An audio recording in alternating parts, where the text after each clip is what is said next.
Nora TV. We are Jay and Laura LaFoon here to answer your questions on marriage and relationships, and this is a good one. Now, just to be clear, this is our question to you. Nobody asked us this question, but we're asking you this question. And here, first I want to read this passage of scripture from John 15:13. Greater love has no one than this, than he lay down his life for his friends. So here's my question. See, I wrote it out so I wouldn't forget it either. When was the last time you laid your life down for your spouse? When was the last time you ignored your carefully planned agenda to serve your family? You didn't seek a compromise so that you'd both get your way, but you just served your spouse. Ouchie, ouchie, That is a ouchie. toughie. How about it, honey? You got an answer for that? Well, the other, yes, I do eventually. Oh no, I did something wrong here. I thought you were going to start with the passage of scripture that we're unpacking this month that says, offer your bodies as living sacrifices. No, I wasn't talking about that. That has nothing to do with service. Because then that sounds obligatory. How do you say that word? Obligatory. Yeah. Well, I skipped right over offering your bodies. Let's get on to service. no, I want to focus on that for a little bit. Offering, I would gladly offer you my body as a living sacrifice. That's the service.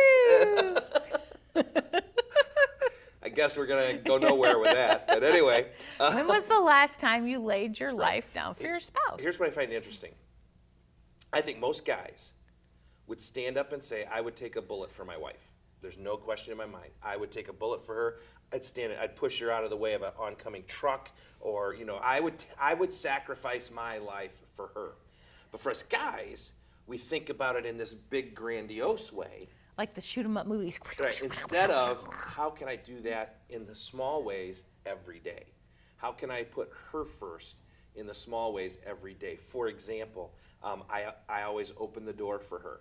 That's not laying down my life. Always when we're out of town, not when we're in town. I didn't say car door, I said door. And when we're out of town, I open the car door for her. When we're in town, we're just too busy. We're going. She's like, don't worry about that. But anyway, so it's those little things. And like, I've shared this before. A number of years ago, I started making the bed. For the first 20 years of our marriage, I never made the bed because we had a rule: last one out of bed makes the bed. And but then I just decided, I liked it that way. I decided to start making the bed. It's those little things that mean a big deal to her. I think for most women, it would be lay down your life for your spouse if your husband just sat across the table and listened to you for once, without devices and stuff on.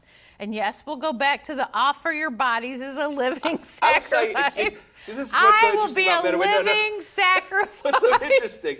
I talked about what I could do to serve her. I was getting there. And then That's what I Laura just wanted to said. talk about what I could do to serve her. I just needed to clarify. Now we'll go to the living sacrifice. Doesn't that sound awful, though? We are a living sacrifice for our husband. No, it really is, ladies, putting your husband's needs above your own.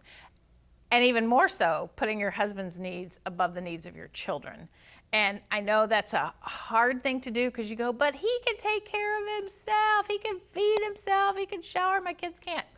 Yes, but what happens all too often is the husband gets swept aside in the sea and the waves of children coming home. They need to get homework. We need to get food. We need to get, what we need to do is really plan for that time for our husband.